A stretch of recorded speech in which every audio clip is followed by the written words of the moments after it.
do, do, do, do.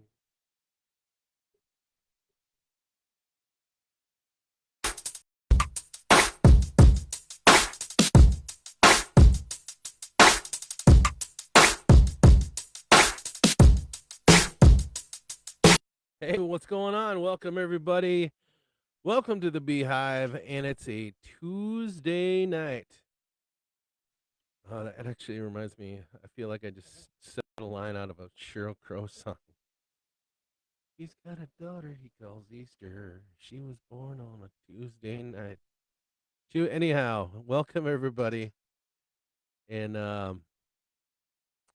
hey, Kev, how's it going, buddy? Good to see you, Pally. Uh, I feel like I haven't seen you guys forever, and I think that might be because hey, what's going on, Chuck? Um I feel like because I didn't do coffee on Sunday with you folks. How's it going, Jessica? Looks like Chuck and Kevin beat you tonight, Jessica. So, um here's something that's pretty cool. Um oh, what was I going to say here? Yeah, I have no idea what I'm going to say cuz hang on a second. I'm trying to reach our live stuff here. I'm hoping we don't get booted. Um, hoping we don't get booted like we did on Toe Tap and Thursdays. That was a disaster. Oh, you're taking pictures of the Northern Lights. Yeah. So before you get all comfy and involved, if you haven't been outside yet, and I'm not sure if they're still out there, because I was out there about a half hour ago, 45 minutes ago. There's some beautiful northern lights out there. Um, red and green is really what's pushing the spectrum right now in the northern sky. Um, it is just something incredible. One of the reasons why I like living out here in the boonies is because we don't have a whole lot of light pollution, so um, you can really get a lot of great great shots. Um, People have asked me if I use a filter when I took those pictures that I did. If you get a chance, I posted them on my profile page. You can head over there and check them out if you didn't. But I'll give you guys a few minutes there if you guys want to go out and check them out. But I do not. I don't use filters, especially on something like that, because you can't do any better than Mother Nature. What I do is my camera on my phone has a setting. It's like a night setting, and basically it slows down the frame rate so you can absorb all the light that's given off. So that's a little tip for you guys. If you guys are out there with your phones taking a picture of the night sky, use the well, especially when you're taking pictures of um, the borealis. Use use that use that setting if you have it on your phone. Some people don't. If you have an iPhone, sucks to be you. Hey Bobby, how's it going? It is beautiful out there, and I was almost late coming here because I was just because pretty mesmerized by the sky. Anytime there's a cosmic event like that, um, I try really hard to go out there and be part of what's going on, you know. Um, and that's not always that's not always easy because, especially in Minnesota, because usually it's really cloudy here, especially when there's a cosmic event. I think the last time we had a really cool solar eclipse. Um, it was super cloudy out. It just got really dark. That's all. You couldn't see the sun. You couldn't see anything going on. So that was kind of a bummer. So yeah. So if you get a chance to be out there, head out there. Steph was the one that kind of gave me the heads up and said, "Hey, you need to go outside right now."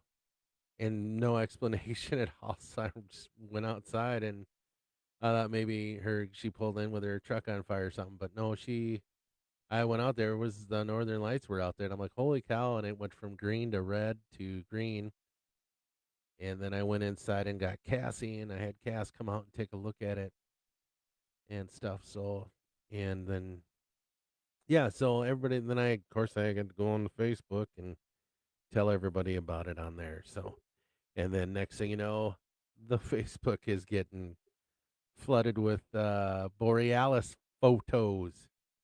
So, anyhow, there we go, we did something good for once.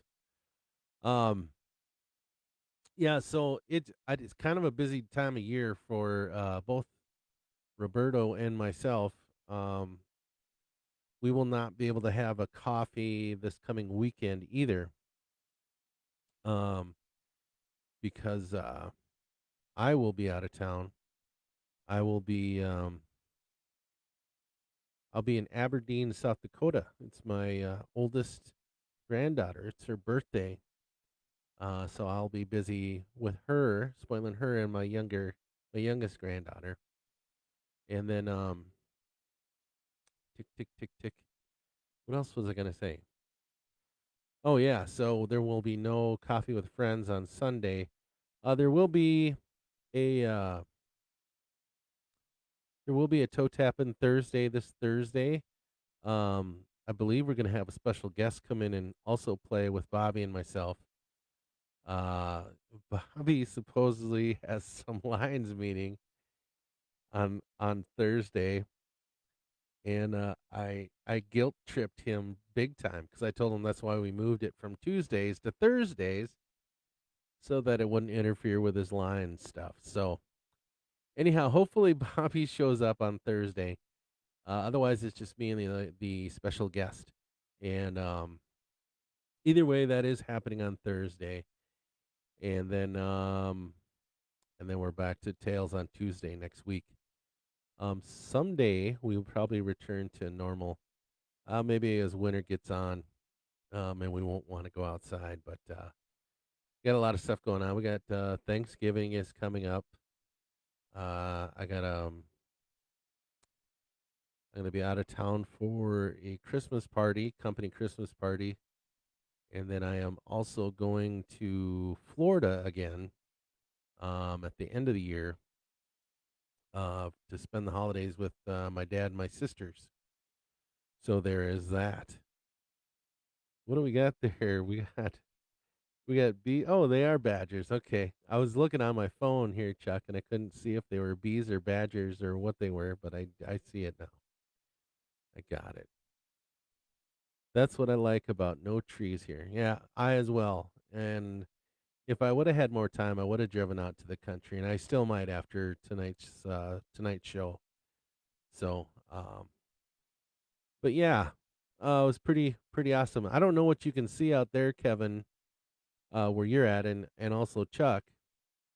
Um, Chuck lives on the outskirts of town, and Kev lives out there. He's freaking old McDonald out there in a farm. So I imagine you guys can probably also see it as well. My daughter Anna went out to take a look or whatever, and she said it was too cloudy where she's at. So better luck tomorrow night. Tomorrow night is supposed to be even brighter and bigger.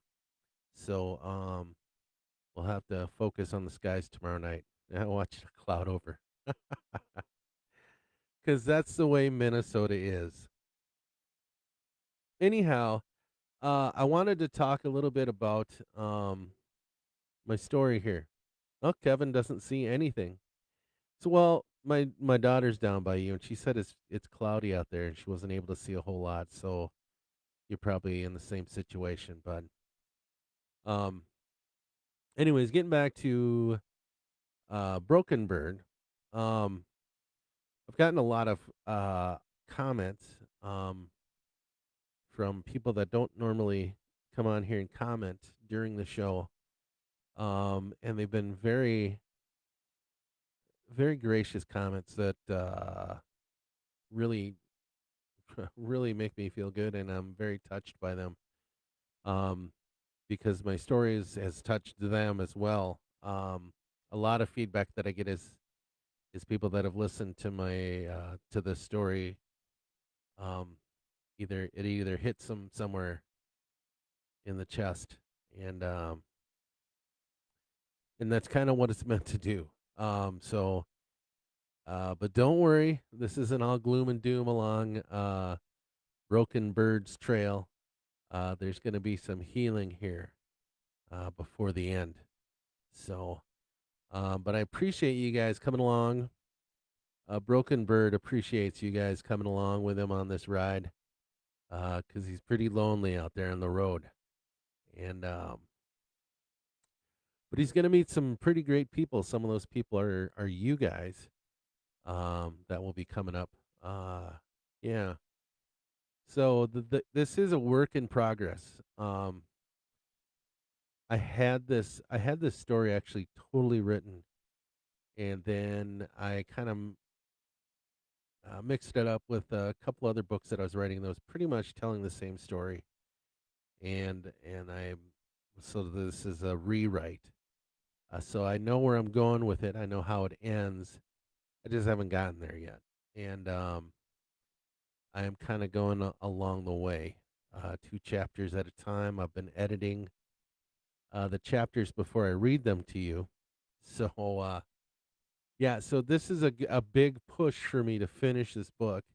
And so thank you guys for that. Also, thank you for your feedback and thank you for coming along and all your support. Your support frickin' means everything to me. And so, um, very much appreciated on that.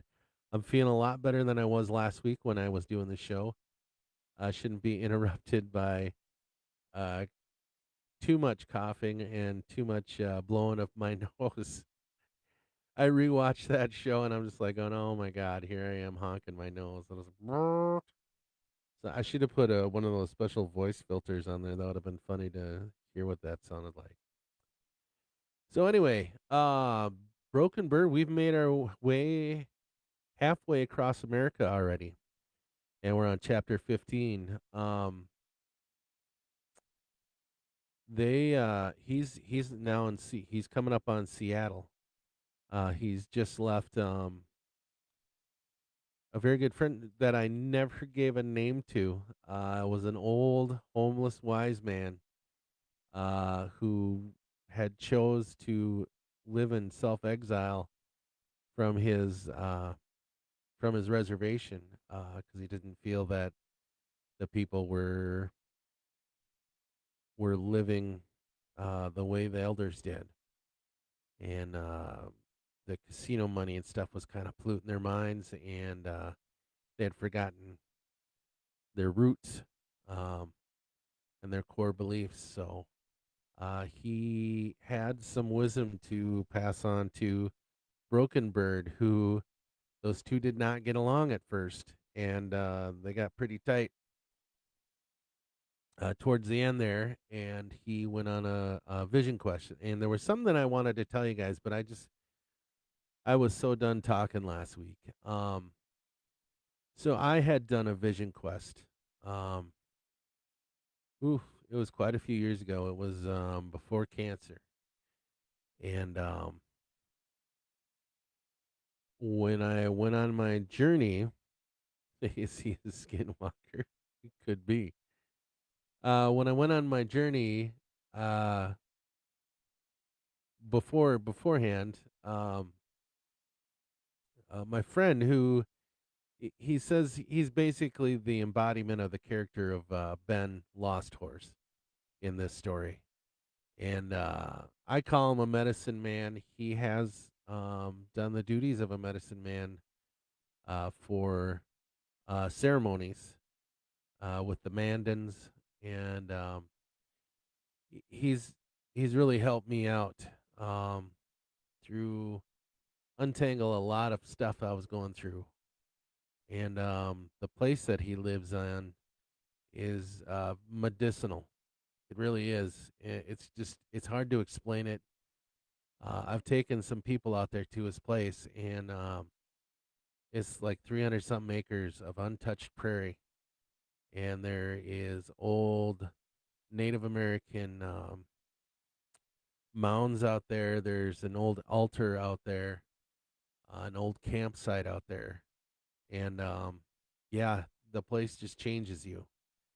And and a lot of the ceremony that I wrote about in here is what I've did out there. And before I did my vision quest, my friend asked me. He said, "Do you know where you want to do this vision quest at?" And I said, "No, I don't." He said, "Well," he goes, "You'll figure it out." So I was like, "All right." So I ended up having a dream, um, where it was dark, and all I know is that I was walking along this fence line at night, and there was this giant white wolf that walked beside me. Speaking of skinwalkers, Chuck, and he spoke to me, and I had asked him. I said, "Where are we going?" And he said, "We're going to where your heart cries out." And I said, "I don't know where that is." And he goes, "Well, you will." And we get to this huge plum thicket, and it goes down. It gets really dark. There's this deer path that we're on, and it goes down into this plum thicket, and it's just pitch black, and I'm really scared to go down there in the dream. And then the next morning, I call my friend, and I'm like, so I had this dream, and I told him about it, and he said, "Oh, well, why don't you come out this weekend? I think I know where you're talking about." And I'm like, "So this is an actual place out on his property that I dreamt about." And so we went out there, and we're walking along this fence line, and we get to this plum thicket, and there's a deer trail that goes through the plum thicket down on this slope to this creek, and that is where I did my vision quest. And yeah, um, I'll tell you what, the whole experience, I was an angry guy. I was very angry, and um I needed some type of direction. I needed some focus, and he really helped me. And he's the type of guy that when you come to him with a problem, he does this off the wall shit like, I'm going through this, and then next thing you know, okay, well, let's go fishing. And I'm like, okay, so we went fishing, and he would talk about the behavior of fish and why they bite at this time and blah blah blah. And whatever he was talking about had to do with what was going on in my life at that time. And I'm like, holy shit, this dude just gave me medicine, you know? Um, and it was like that for quite a while. And he's uh he's being a medicine man to his wife now. She her health is poor. But she's she's doing great for everything that poor gal's gone through. Um, but he is him and his wife's relationship is a testimony uh to love, un unconditional, enduring love. It's just amazing. And I've taken video of them singing together and stuff, and I don't post it because it's a private moment between the two of them. But it really uh, it really it really touches me. It's how how they are with each other. I gotta move my phone away because it's making the microphone go whack. Anyhow, yeah. So that is the story about the Ska Sanka, the white wolf, the guardian, and I just wanted to share that with you guys because these stories that are in this book are is real shit that has happened to me, told in one form or another. So, with that being told, it's about 20 after 8, and I think we should jump into chapter 15. We're coming up on Seattle, and this is a bit of it's a tough read. I read through it last night, and it took me back to a few things, and yeah, and so I hope you guys enjoy. I hope you guys don't get too bummed out. Um, but yeah, let's uh let's jump into it, shall we? Ooh, I always get scared because I'm just like, am I ever gonna come back from the darkness? But here I am. Here I am. Now let's hope I don't get booted off here when the story starts getting good, right? All right, you guys.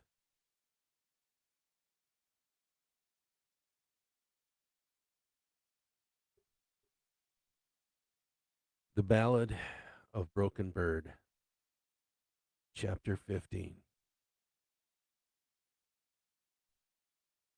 I took Interstate 82 up to Yakima and gassed up there.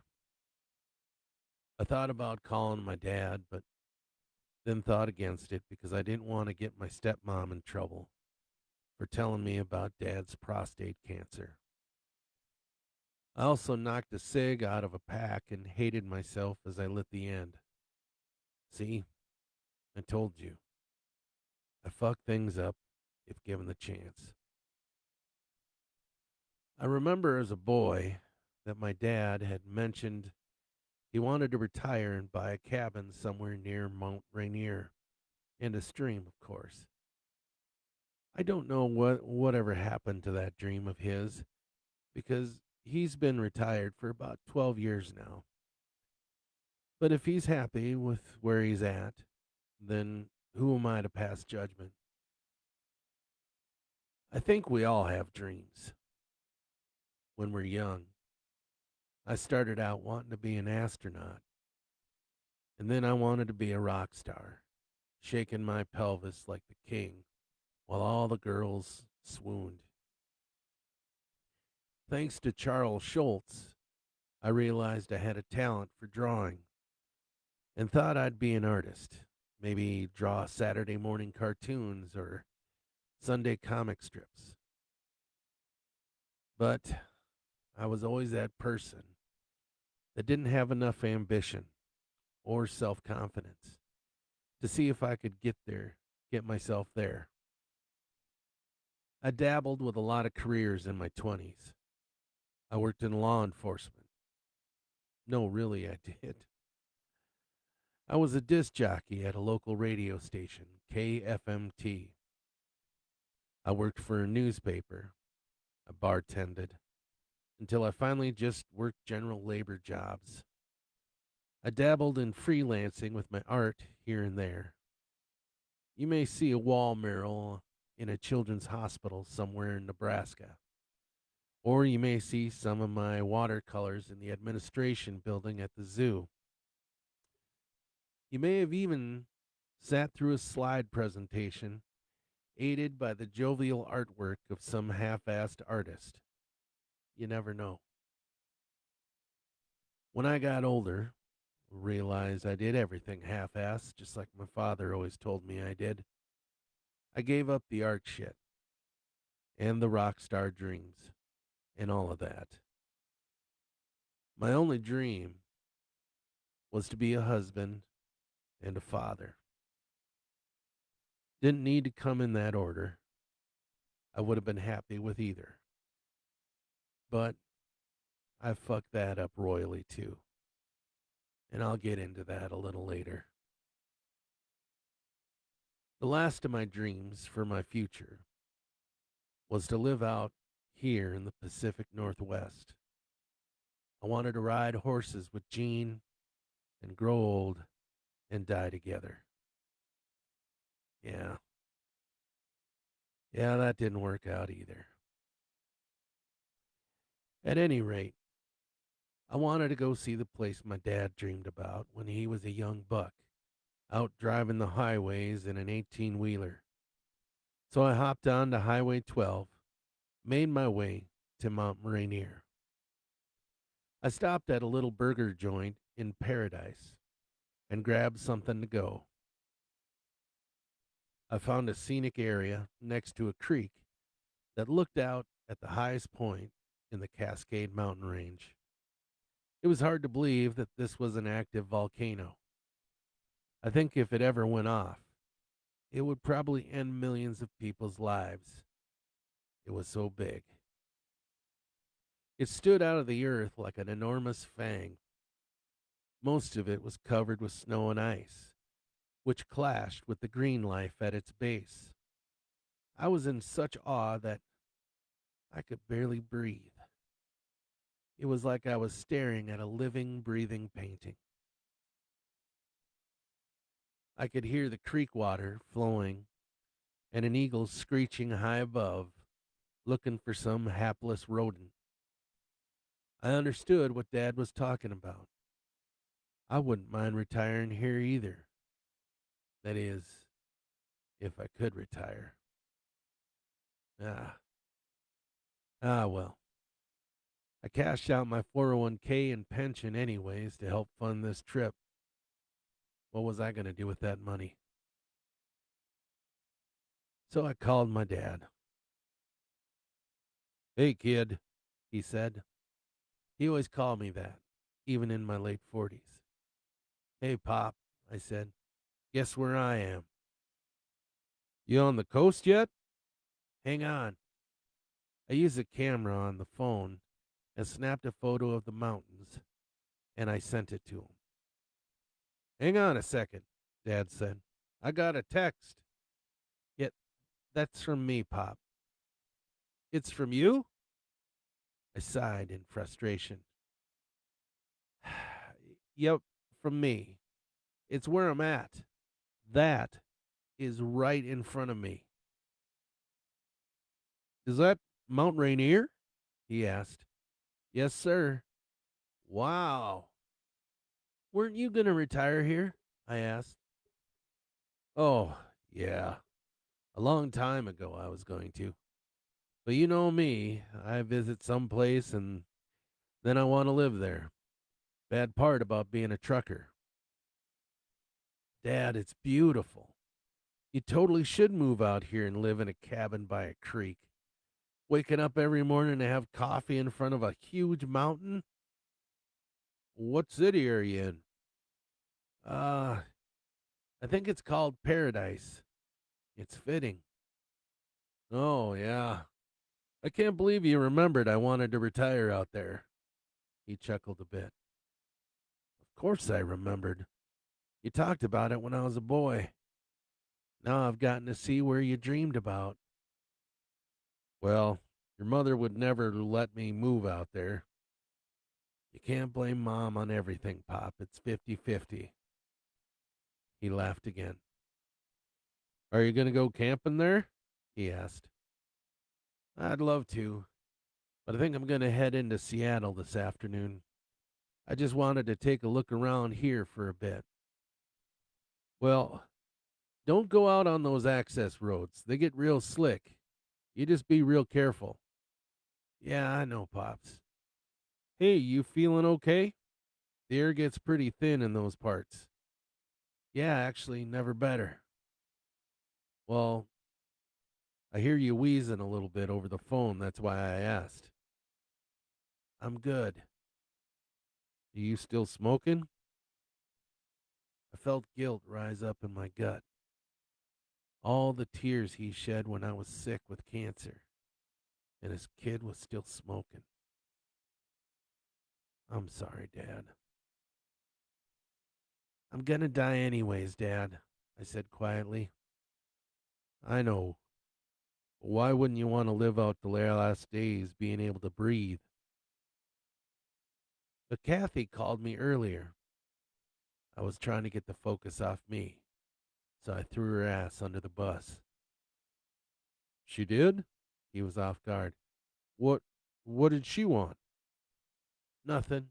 Just checking in with me. Did she tell you I went to the doctor? No. You just did. I kind of lied. Why did you go to the doctor? I was having trouble with the pipes downstairs, and the doctor did some tests, and I found out I have prostate cancer. I closed my eyes, waiting for the tears to come, but they didn't. They only watered a bit. The cool air blew across my cheeks and dried them. You gonna be okay? I asked. Yeah, I'll be fine. They did a biopsy, and I should have answers soon. It's treatable.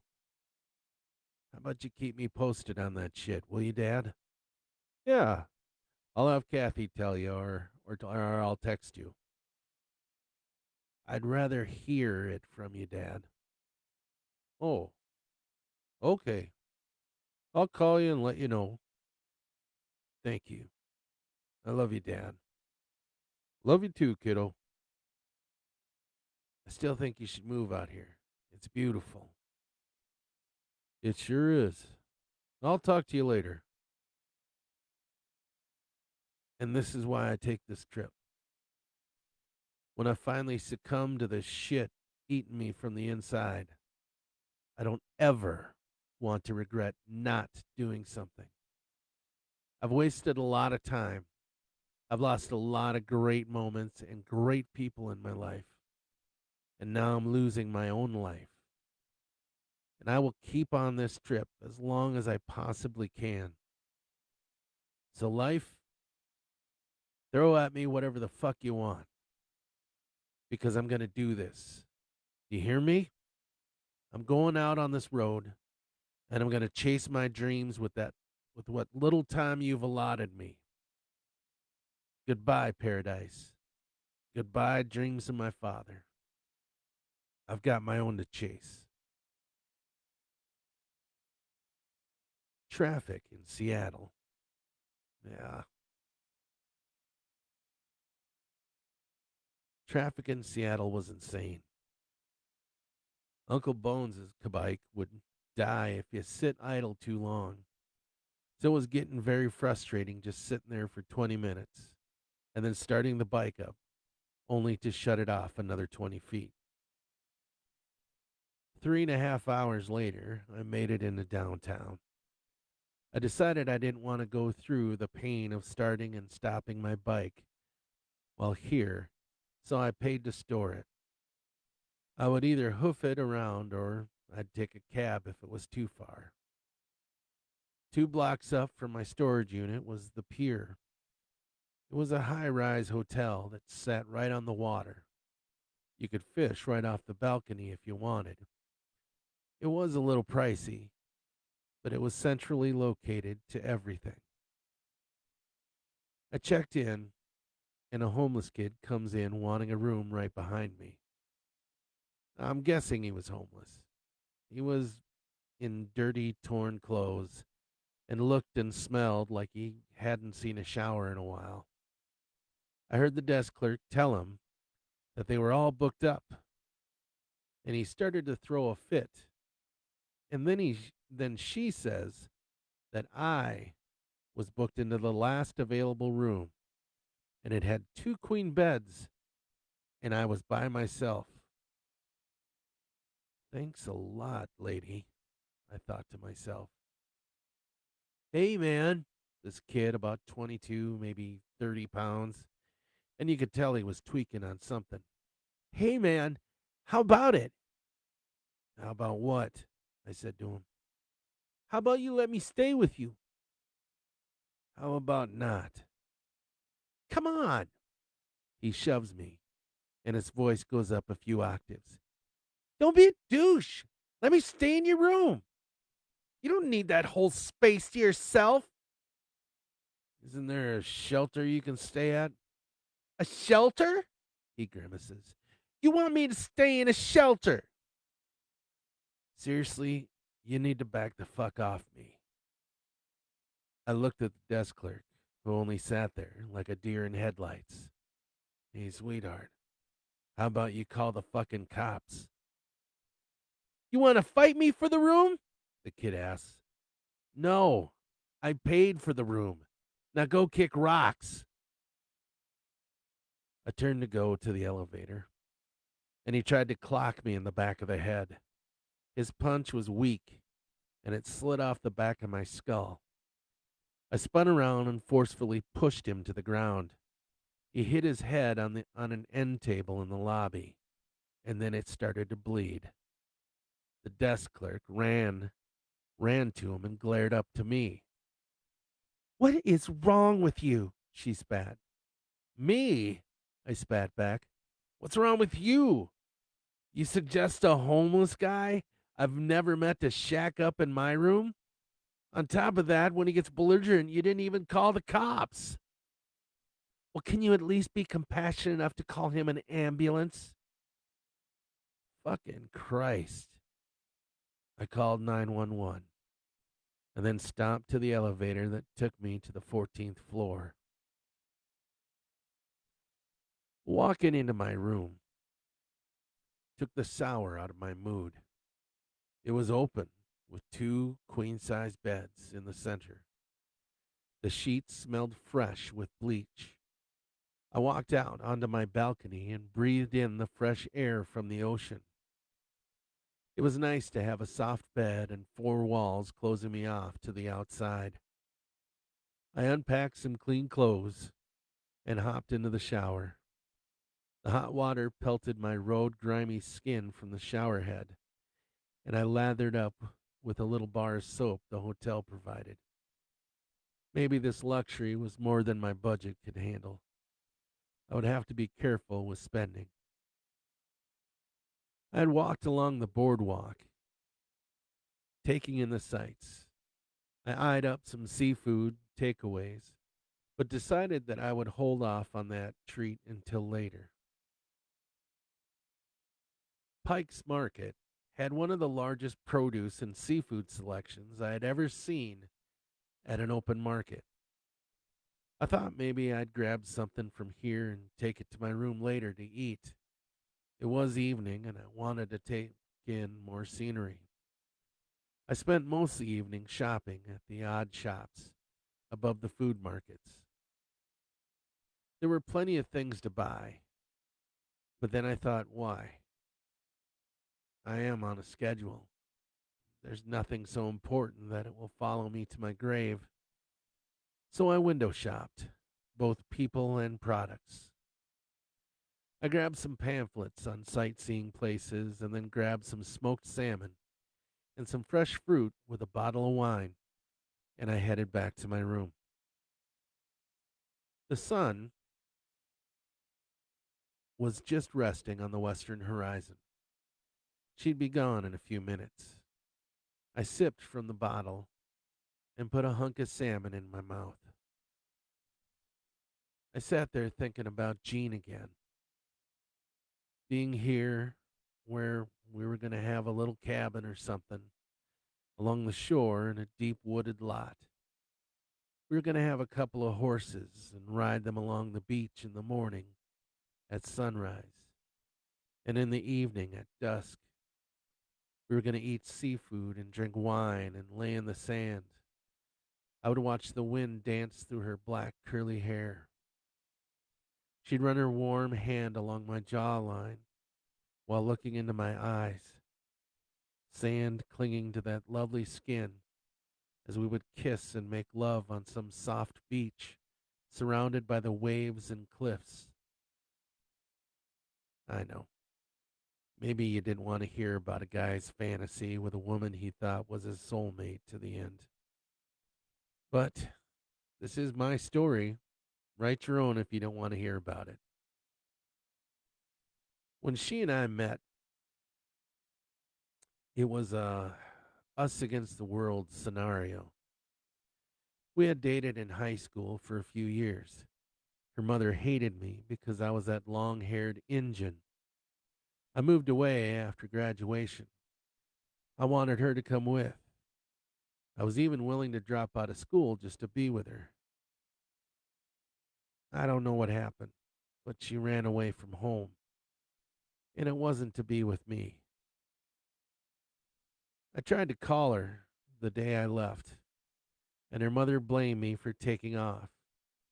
She thought she was with me and even had the cops at my house. When that wasn't the case, we all looked for her without any results. Then one night, before fall semester started, I was in my garage changing the oil in my 1981 Monte Carlo. I was under the front end pulling the filter when I felt someone kick my boot. I thought it was my sister or my dad. I pulled myself out, and there she stood. Ripped jeans wrapped around them skinny legs, a Bon Jovi t shirt, and a black leather jacket with fringes. She was always this badass looking chick, and everyone said she looked like Joan Jett. Hey, she said, taking a puff of her cig and then flicking the ash on it with her black nail polished thumb. Jean? I said, shocked. Yep, it's me. I stood up and I wanted to hug her, but I'm a klutz when it comes to engine work, and I was pretty greasy. So I stood there awkwardly with my arms half open. She didn't care and walked right into my arms and buried her face in my chest. I said. I don't care, she said, sounding like she was going to cry. Where have you been? We've all been looking for you. I know. I didn't want to say goodbye to you. I didn't want to know when you were leaving. But here you are. Here I am. We kissed, like teenagers do when they feel that hyper passion that they do, as if it was the last kiss you'll ever get. How did you get here? I asked. Had my friends drive me here, she said. So, now what? What do you mean? Well, what are you going to do? I'm going to disappear. I can't stay at home anymore. Mom is driving me crazy, and I don't know what to do with these feelings I have about you leaving. So come with. She let go of me and stepped away from me. You know that would never work. Why wouldn't it? You're going to college. I don't have to go to college. We can set up somewhere in some other town. I don't know. Maybe we could get married. Stop. What? Marriage? Is that so crazy? You can't marry me. I'm too damaged. You deserve better. Why? Because you got raped? I don't care about that. I love you. We deserve each other. When Jean was 12, she was raped. It messed her up quite a bit. So I never pressured sex with her. In fact, we never did it back then. I waited for her to be comfortable with it. Jean, please, I continued, come away with me. Her friend's car pulled up into my driveway. I remember the ache I felt in my chest that night. She ran her hand along my face and she kissed me. Go to college. Be what you deserve to be. I will always love you. Please, don't do this to me, Jean, I begged. She gave me an emotionless smile and got into her friend's car and left. And there's a large dent on the back quarter panel of that Monte Carlo from an angry kid who didn't know how to deal with loss. Now, flash forward 30 years. I found her on Facebook and I left her a friend request. It sat unanswered for several weeks. She did eventually respond, and we picked up where we left off. She was divorced with two kids, worked in a hospital. She grew into this gorgeous woman. The curls were gone, but her hair was long and black, and having kids gave her curves I couldn't stop thinking about. One night, she called me crying. Her ex husband had broken into her house and raped her. I don't know why she didn't call the cops, and it's not for me to judge. I've never been raped. But she asked if she could come stay at my place. Eventually, that turned into a permanent situation. And had beat us both up, and here we were, helping tend to each other's wounds, maybe making something solid out of all that chaos. And after 3 years, I got my first bout with cancer. It was hell on both of us. During my recovery, I was an ass. I was over emotional, and rightly so, because I thought I was going to die. I was also on Oxycontin. But when I made it to the end of that bout and fully recovered, she sat me down one night. I can't do this anymore, she said. Do what? I asked. This, being together. I thought I was going to lose my mind through all that.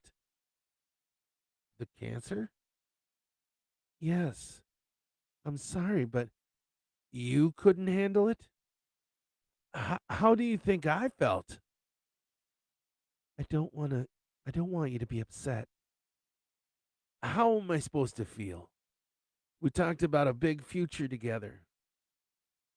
There's a good chance you could get sick again. Well, yes, but that's our future. I'm going to end up burying you. I thought we were going to get married.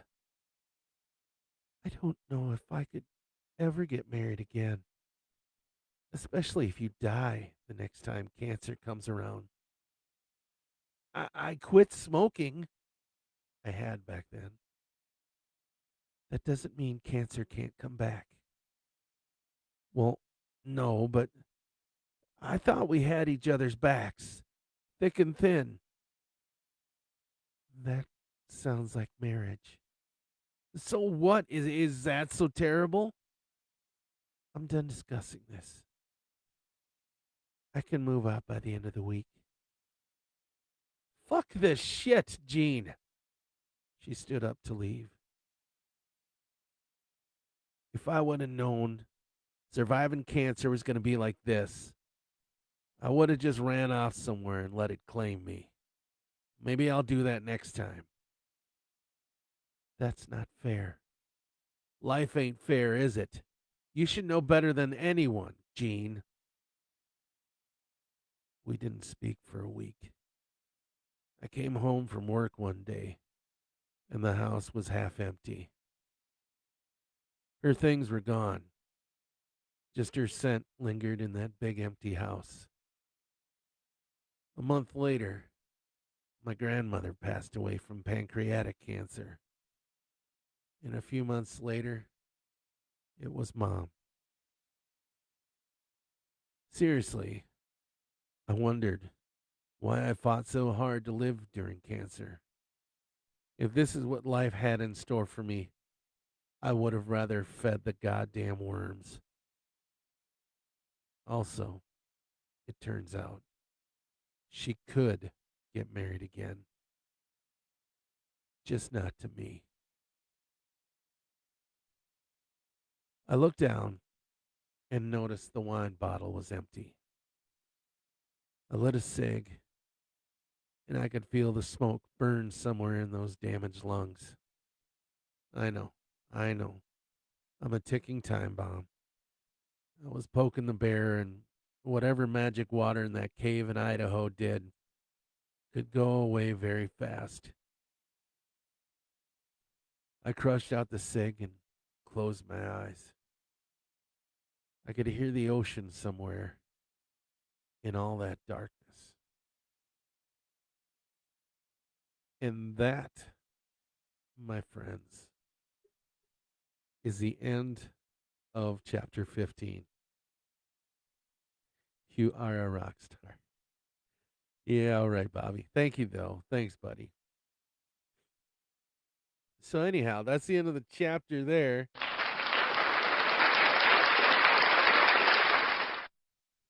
I uh I was gonna have I did originally have it as two chapters, but this was kind of a long one, and I didn't know if I had it in me to read two chapters. As you can tell, my voice is still a little crackly. But anyhow, um, so here is my thing, my me reaching out to you guys. Um, I would invite you, if you are watching this on Facebook, to go to my YouTube page. It's at Bradley Bodeker 70, um, and subscribe to my YouTube page as well. You punched out the feels. I can relate to a lot of this. I know you can, man. That's probably why you and I got along so well. Uh, Thank you for saying that, Kevin. That made my eyes water. Oh, sorry, Jessica. I would like this story to grow grow an audience. I have a pretty decent audience now. There's at least the least amount of views that I get on Tuesday night readings since I started reading this book is 57. I think is the lowest number, and the highest number was 200 something. So I know it's getting out there. Um, but yeah, if you guys could head out to YouTube like that. Here's the thing: Facebook right now is kind of my only thing because I know how to use it. But they're not very creator friendly. Um, Again, I am only allowed to invite uh, roughly 500 people from my friends list. And you might be saying, "Well, Jesus Christ, Brad, that's 500 people." I know that, but I know over 1,000 people that I'm friends with on Facebook, and I can't invite all of them. And so the audiences, my numbers are missing out, and I'm not trying to be a numbers guy. I really want more people to hear this story, and so I'm asking you guys to reach out to your friends and to your family. I know some of you have already. Um, but reach out to share my stuff. Facebook. This tonight's tonight's live stream is going to be deleted in 30 days because Facebook doesn't want to store it into their servers or whatever, and that's fine. And I get that. Thankfully, they do keep the reels that I do get off of these live streams. So if you miss out on any of the readings that I've done or any of the live shows that I've done, which are slowly dying and being deleted here every 30 days after making them, head over to YouTube because I am on there. Everything that I've done here is on YouTube. Um, so so yeah, if and let your friends know. Share my stuff if you're on YouTube sometime perusing some of my content there and you like it. Please like it and then share it on your Facebook page or whatever, or share it on Instagram. Any of that stuff. Um, Also, I know you guys have noticed, but I make these little preview reels. And they're heavily AI'd. Um, and if I had the time to just draw 'em myself or paint them myself, I would. I don't. I don't have that kind of time. So AI does get used. I'm using Gemini, which is from Google. And it does, I don't know about you guys, but I think that it does some pretty outstanding work as far as fleshing out Broken Bird. Um, I've heard a lot of comments go, "Holy cow, there are not all of them, but some of the images of Broken Bird do look like me." And I, oh, okay. But some of the images that are there are look like the people that they're supposed to look like. That's pretty friggin' cool. But anyhow, please share those. Please share those reels with your friends on your page, wherever. Um, I try to saturate the social media circles with my stuff. And no, I don't want. I'm not doing it for notoriety. I'm doing it because I want this story out there. And then when it comes time to get this book published, then hell yeah, I want the readership and bring me the money. Bring me the stars. No, so but yeah, I just Broken Bird's story needs to be told. And there's some people in this book, in this manuscript, and their stories need to be told. Ben Lost Horse, uh, the real Ben Lost Horse, has amazing stories to tell. And at one point, I thought I was supposed to write his story. And funny because I had spent I think it was 3 times I had tried to record his story so that I could write it, and all 3 times those recordings did not show up when it came time to writing them down. And I couldn't tell you what happened to them, but I recorded them on my phone, and yeah, nothing. So so I was like, okay, I don't think either I'm not supposed to write your story, or I'm just not supposed to write your story now. So this is the best way for me to kind of tell his story a little bit. Uh, Pretty interesting guy. Um, yeah, and some of you have met him, so yeah, you know who I'm talking about. But anyhow, thank you very much, my friends, and please join me on Thursday with a special guest. And Bobby had better be here as well to rock star out with me on Thursday night. So I will see you guys then. Love you tons. Tons. I love you. Thank you very much for stopping by. Kevin, where are we at? That's for you, my friend.